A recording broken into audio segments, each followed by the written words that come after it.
Joining us now for more is former New York City Mayor and federal prosecutor Rudy Giuliani. Mr. Mayor, it is so good to see you.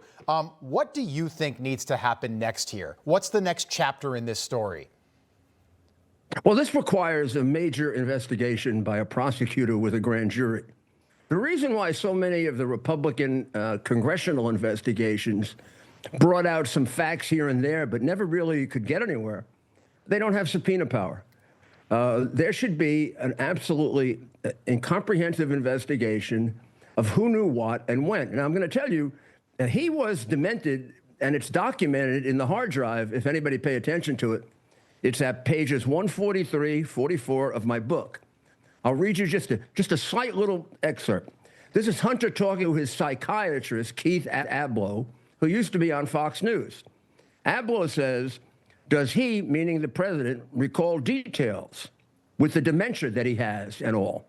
Hunter says, not much these days, but since it's all fake news anyway, I don't see the problem. Wow. Now, it goes on to go into greater detail about his dementia, and they make fun of him. This is 2019. This was a full year before he ran for president.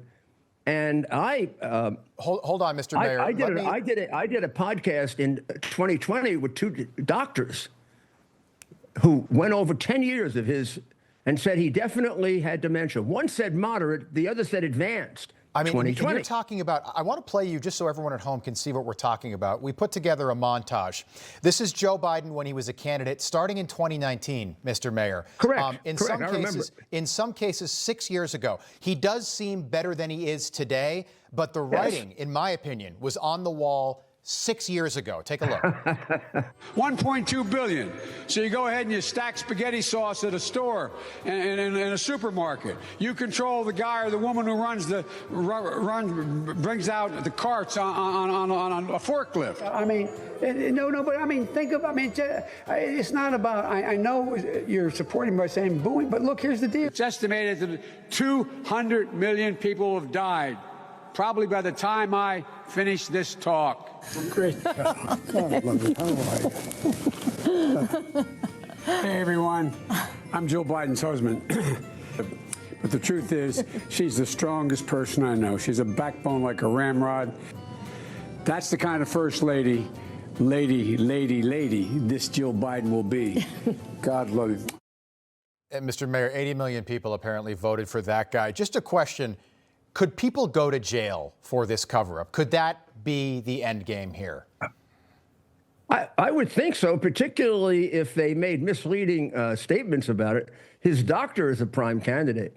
I mean, his doctor went over the top. His doctor didn't even tell us he had a few little problems. His doctor told us he was, in fine health, and he was perfectly sharp, cognitive abilities not affected. I looked at that doctor and I said, how come they don't grab his license? My God, I wouldn't want to go to him. No, you're talking about Kevin O'Connor. So what would the crime? What a disgrace he is. Yeah, and the first stepmother. The first stepmother really has got to be the prime villain here. She had to have known how bad her husband is and didn't care how she embarrassed him, made him look like a fool, made him look like an idiot.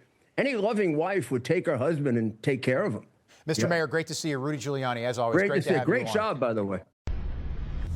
Information. Truth is freedom.